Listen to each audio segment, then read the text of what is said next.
All right, let's dive right in. Today, we're going to unpack a story that kicks off with one of the most bizarre insults you'll ever hear. But trust me, it leads us to a really profound place. A story about the brain, about trauma, and what it truly means to be betrayed. So, it all starts with this. A question in Dutch. Wie is hier de frietzaak? Now that translates to, who here is the chip shop? I know, right? This was a real question asked in a super intense moment. What in the world could that possibly mean? And yeah, that's the big mystery we're unraveling today. How do you get from a question about a fast food place to a story involving a forensic psychiatrist and a sense of betrayal so deep it was felt, apparently, on a biological level? The answer is, well, it's pretty mind-blowing. Okay, so the first piece of this puzzle is another strange phrase. The person at the center of this whole thing, Dennis Verhage, had a very specific name for the forensic psychiatrist. He called them dim sum. Now, here's where it gets really interesting. Dim sum has absolutely nothing to do with Chinese food. Nope.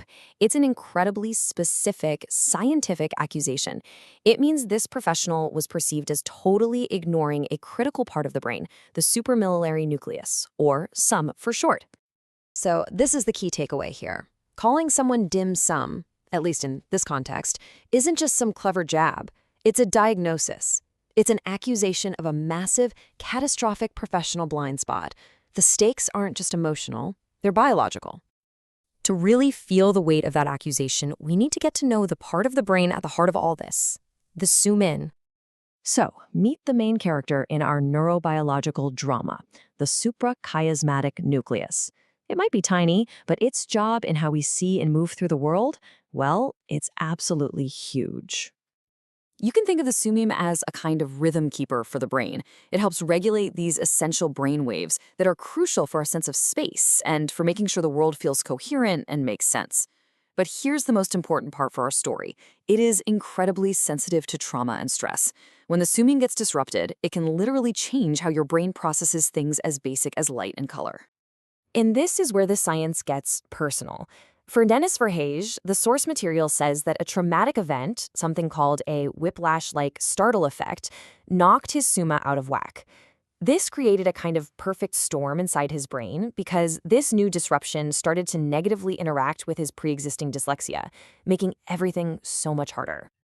This chart really spells out the consequences. Look, with a healthy, functioning SuM, you have solid spatial awareness, you see colors vividly, but when it's compromised, the sources talk about embodied disorientation. That's a fancy way of saying you feel lost in your own body.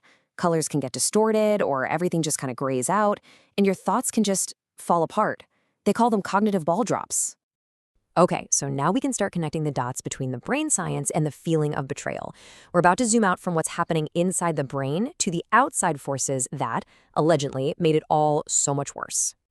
And this is where that chip shop question comes roaring back. Who here is the chip shop? It was never about food. It's this incredible metaphor about control. It's asking, who's the fake here? Who is trying to mess with my core biological chip? You know, my actual neural wiring, my very sense of self. The sources actually give these outside forces a name, systemic juggernauts. This is about the massive, overwhelming pressures from things like neglect, discrimination, and just being misunderstood by the systems that are supposed to help. So from this perspective, the psychiatrist wasn't just one person making a mistake. They were acting like an agent of this huge, crushing system. And this slide just lays out how that betrayal escalated.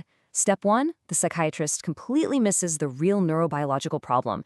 Step 2, instead of helping, they apparently doubled down on the exploitation. Step 3, that action just reinforces all that systemic pressure. And the result, the chaos already happening inside the brain gets even worse. You see, it's a vicious cycle.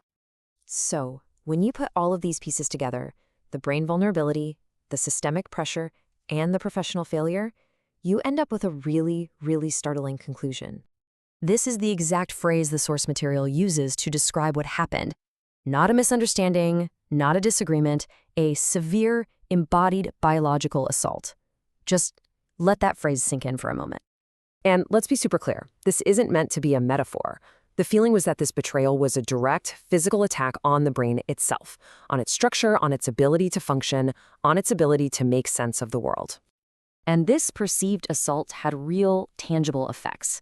We're talking about disrupted vision, a warped perception of colors and shapes, a distorted sense of your own body in space.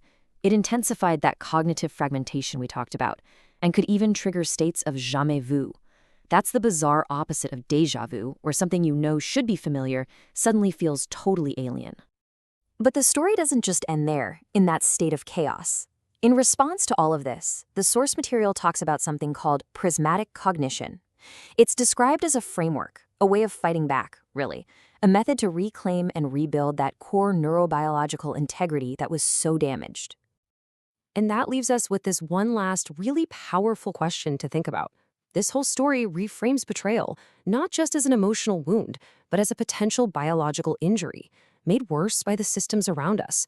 So if systemic neglect can actually cause biological harm, what does healing truly require from us, not just as individuals, but as a whole society?